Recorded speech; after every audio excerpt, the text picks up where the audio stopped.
दोस्तों, आज की कहानी जो हम सुनाने जा रहे हैं वो एक 55 साल की औरत की है जो न जाने कैसे लेकिन रातों रात अरबपति बन जाती है। जूलिया, जो कि एक ब्रोकर का काम करती है, पर उसके हालात कुछ ठीक नहीं है क्योंकि अभी तक उसने एक भी फ्लैट बेचा नहीं है। इसी बीच उसका हस्बैंड रॉनी का कॉल आता है जो उसे बताता है कि उसे क्लब में बाउंसर की जॉब मिल चुकी है, जो सुनकर वो काफ़ी खुश होती है। कम से कम उनका खर्चा तो चलेगा। इस बीच जूलिया एक कपल के पास जाती है जिन्हें वो एक घर दिखाने वाली है। जब वो उस घर को खोलती है तो उसके होश उड़ जाते हैं क्योंकि उसका ग्राउंड फ्लोर की हालत किसी कबाड़ खाने जैसी थी, जो देखकर उसे भी यकीन नहीं हो रहा था क्योंकि वो भी यहाँ पर पहली बार आई है। पर वो उन्हें जैसे तैसे मनाकर ऊपर वाले फ्लैट पर लेकर जाती है, जो खोलने पर उसे दोबारा से उसके होश उड़ जाते हैं क्योंकि जैसा नज़ारा नीचे था वैसा तो ऊपर बिल्कुल भी नहीं है। वहाँ सब कुछ वेल मेंटेन है। देन वो उन्हें वहाँ के बेडरूम दिखाती है जो कि वाटर बेड था और बहुत ही आरामदायक था, जिससे वो कपल काफ़ी इम्प्रेस होते हैं। पर जब वो उसका प्राइस सुनते हैं तो वहाँ से किसी चोर की तरह भाग निकलते हैं, जो देखकर जूलिया बहुत मायूस होती है। आज भी उसकी बिक्री नहीं हुई, पर वो अभी फ्लैट में ही खाना बनाना शुरू कर देती है। इतने में वहाँ पर रॉनी आ जाता है। डिनर को देखकर वो पूछता है कि ये सब क्या है। जूलिया कहती है कि इस फ्लैट का कोई ओनर नहीं है, तो वो कहता है कि फिर भी ये एजेंसी का फ्लैट है।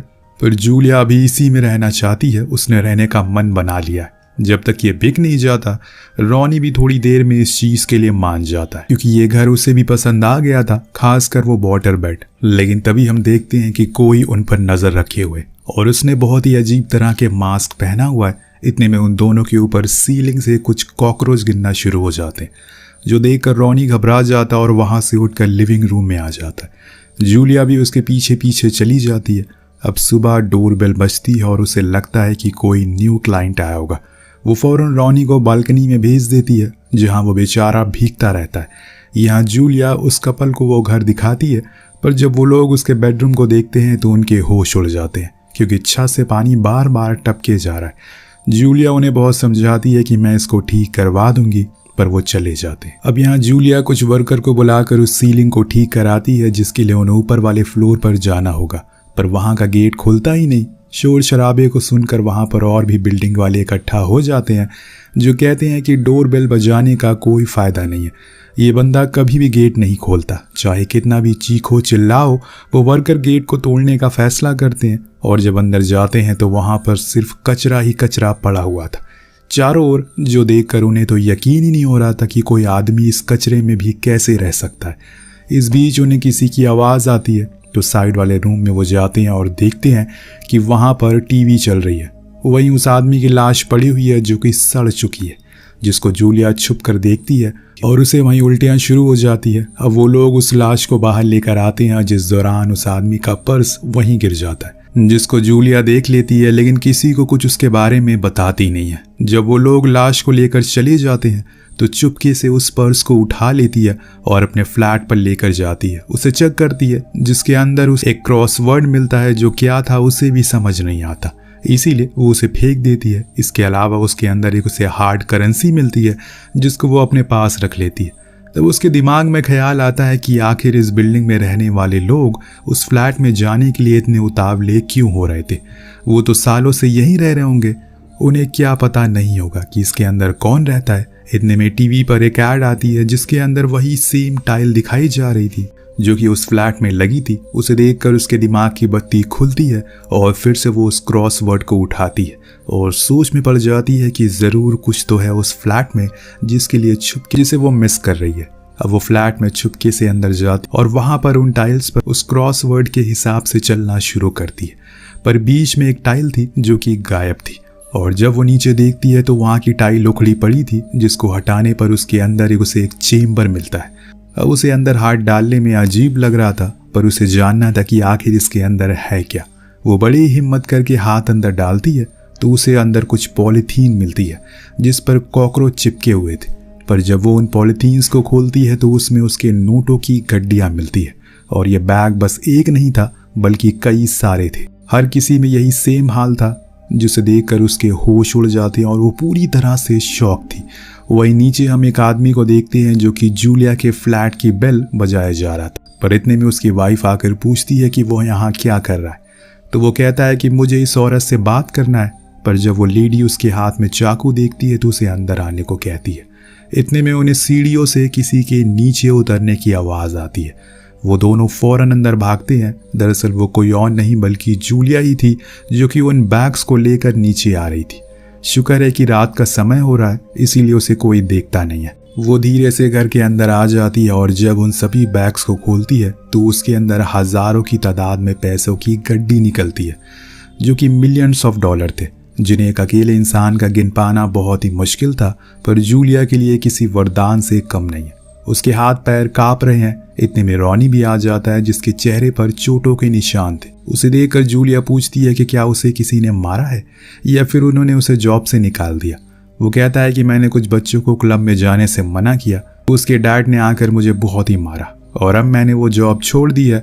जूलिया उसे कुछ हिंट देने लगती है ये टेस्ट करने के लिए क्या वो उसकी बातों पर यकीन करेगा।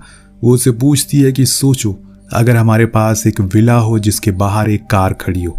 ये सब सुनकर रॉनी गुस्से में आ जाता और बोलने लगता है कि तुम कुछ काम तो करती नहीं हो, बस मेरे ही टुकड़ों पर पल रही हो। अब मैं तुम्हारे साथ नहीं रह सकती। पिछले 4 सालों में तुमने मेरा बस इस्तेमाल किया है। ये बोलकर वो वहां से जाने लगता है। तब जूलिया उसे यह कहकर रोकती है कि तुम गलती कर रहे हो, लेकिन वो नहीं रुकता। अब उसे कैसी भी करके उन पैसों को सही ठिकाना लगाना होगा, इसीलिए वो अगले दिन जाकर एक बड़ा सा बैग खरीदती है। फिर एक महंगे से रेस्टोरेंट में लंच करती है, जहां उसे एक आदमी मिलता है जो उसे बताता है कि वो उसी की बिल्डिंग में रहता है और अगर उसे किसी भी चीज़ की कोई नीड है तो वो उसे ज़रूर कॉल करे। देन अब जूलिया उस बैग को लेकर घर आती, उन पूरे पैसों को भरना शुरू करती है, जिसमें काफ़ी समय लगता है, पर जब ये काम हो जाता है तो वो बाहर जाने के लिए गेट को खोलती है। तभी वहां पर जोशुआ नाम का आदमी खड़ा हुआ मिलता है, जो उसे बात करने के लिए आया था। उसका बैग देखकर वो उसे पूछता है कि क्या वो किसी ट्रिप पर जा रही है। तब जूलिया झूठ कहती है कि उसके हस्बैंड का एक्सीडेंट हो गया है, वो उसके लिए हॉस्पिटल उसके कपड़े देने जा रही है। तो वो दुख जताता है, पर जाते हुए कहता है कि मैं यहाँ पर आपको अपने घर पे हो रही एक पार्टी के लिए इनवाइट करने के लिए आया हूँ, पर अब उसके हस्बैंड का एक्सीडेंट हो गया है तो सॉरी कहता हूँ मैं। लेकिन जूलिया कहती है कि वो आ सकती है, कोई बात नहीं, क्योंकि उसे अब जोशुआ में इंटरेस्ट आने लगा था। इसीलिए वो फिर से अंदर जाती है और बहुत खुश होती है। वो उस बैग को स्टोर रूम में रख देती है जहां उसे लगता है कि वो सेफ रहेगा। देन वो फ्रेश होने के लिए चली जाती है। इस दौरान हम देखते हैं कि फिर से वही मास्क मैन उसे देख रहा है और ये मास्क मैन कोई और नहीं वही चार्ली है जो उसे उस दिन कैफे में मिला था। पर आखिर इसके पीछे की वजह क्या है, वो उसे ऐसे स्टॉक क्यों कर रहा है, क्या वो पैसे उसी के हैं। इसके बाद हम पार्टी का सीन देखते हैं जहां पर सभी लोग शायद किसी का इंतजार कर रहे हैं। इतने में जोशुआ आकर उन्हें बताता है कि वो आ गई है। तब हम जूलिया को देखते हैं, जिसको अंदर आता देख वो सभी फन करने लगते हैं। उसे भी वो इन्वायरमेंट काफ़ी अच्छा लगता है, वो उनके साथ घुल मिल जाती है। इस बीच उसके पास अमीलियो नाम का बंदा आकर ग्रीट करता है। तो वो कहती है कि ओ आप तो इस बिल्डिंग के मैनेजर हो। तो वो कहता है कि हाँ, और इसके बाद ये लोग एंजॉय करने लगते हैं। तब अमीलियो टॉम नाम के आदमी के पास जाकर कहता है कि ये सच में बहुत चालाक है। टॉम कहता है कि हाँ सच में हमें इसके फ्लैट को चेक करना चाहिए, पर अमीलियो मना करता है। वहीं जूलिया के पास 2 औरतें आकर पूछती हैं आप तो उस फ्लैट में गई थी, क्या देखा वहां आपने। तो जूलिया ने कहा कि डोमिनो भी मेरे साथ गया था, उसने भी देखा वही सब कुछ जो मैंने देखा। कुछ देर बाद जोशुआ और जूलिया दोनों ही साथ में डांस करने लगते हैं। देन वो कब जूलिया के घर चले जाते हैं उन्हें पता ही नहीं चलता। इस बीच हम देखते हैं कि उस बिल्डिंग के लोग उसी फ्लैट के बाहर आ जाते हैं और गेट से झांकने लगते हैं। अंदर जूलिया और जोशुआ इंटीमेट होने ही वाले थे कि वो उसे 2 मिनट रुकने को कहती है और बाहर जाकर उस बैग को चेक करती है। तब उसे सुकून मिलता है, पर तभी उसे बाहर से किसी की चीखने की आवाज़ आती है। कुछ लोग डोमिनो को मार रहे थे।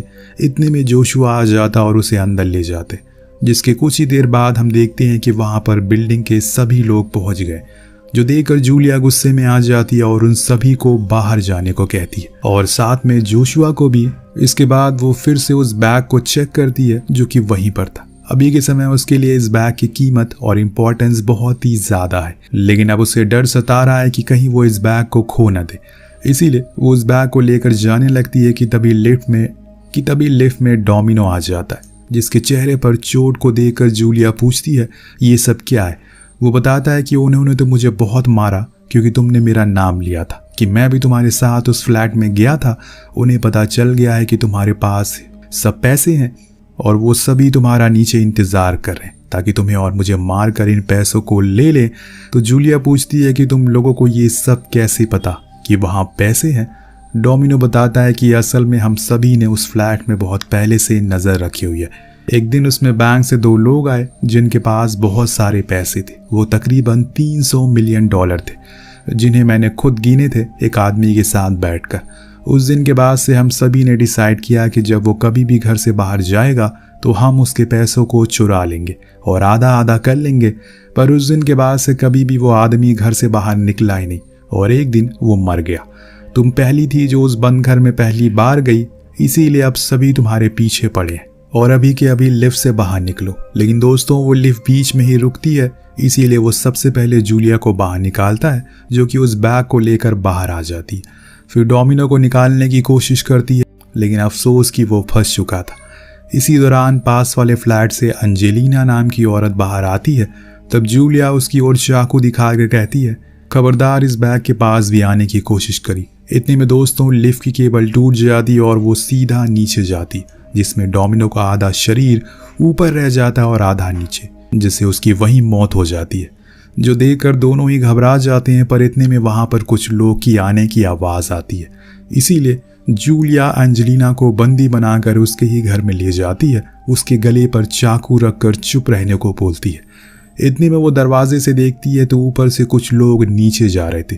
उनके जाने के बाद जूलिया भी नीचे जाने लगती है, लेकिन वो सभी वहीं खड़े थे, इसीलिए जूलिया अभी भी एंजेलिना के गले पर चाकू रखकर नीचे ले जाती है।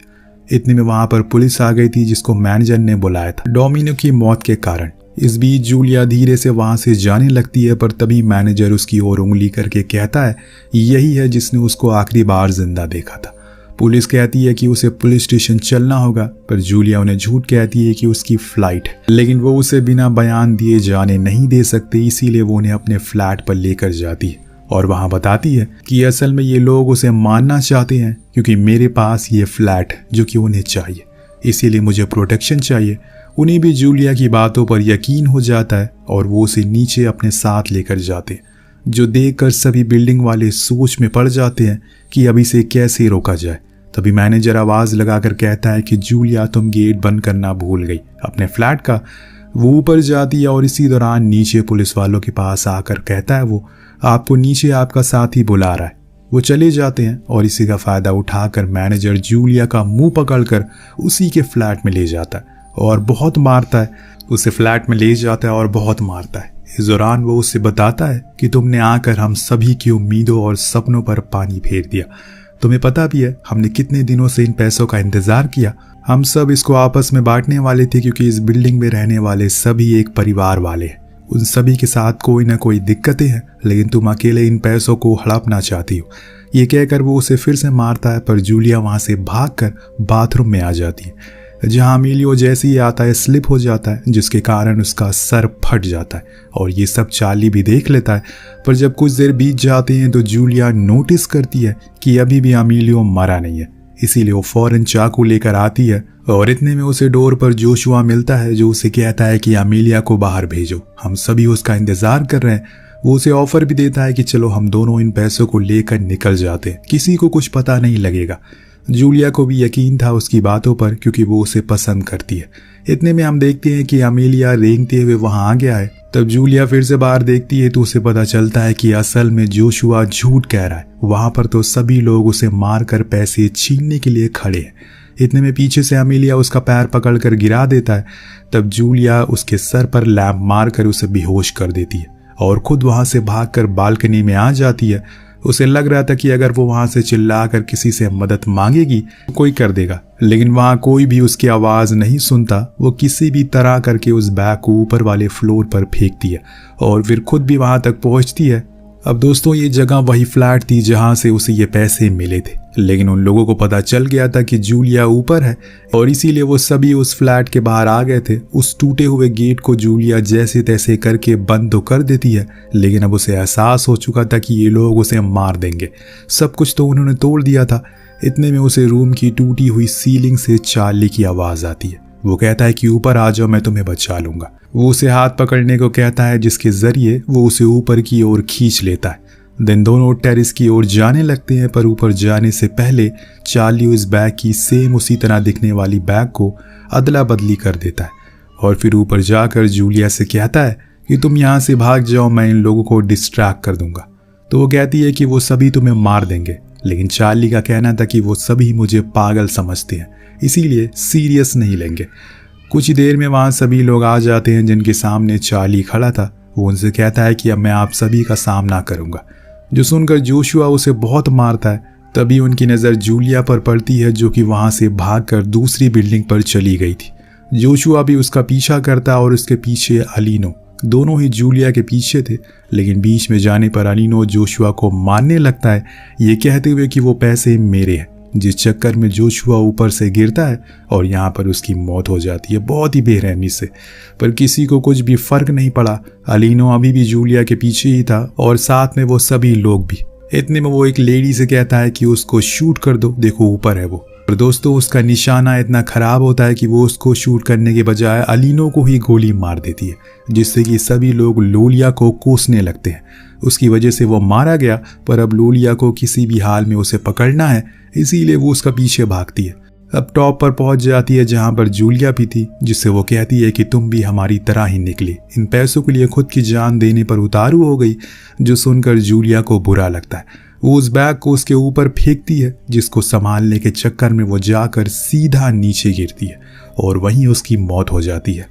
लेकिन इतने में वहां पर सभी लोग आकर फिर से उस बैग के लिए लड़ना शुरू करते हैं और जब वो बैग खुलता है तो उसमें बस कार्ड ही निकलते हैं। इस दौरान चार्ली वहां से पैसों वाला बैग लेकर निकल जाता है। सीन शिफ्ट होता है और हम जूलिया और चार्ली को देखते हैं, जिसे जूलिया पूछती है कि तुमने उस बैग को क्यों बदला।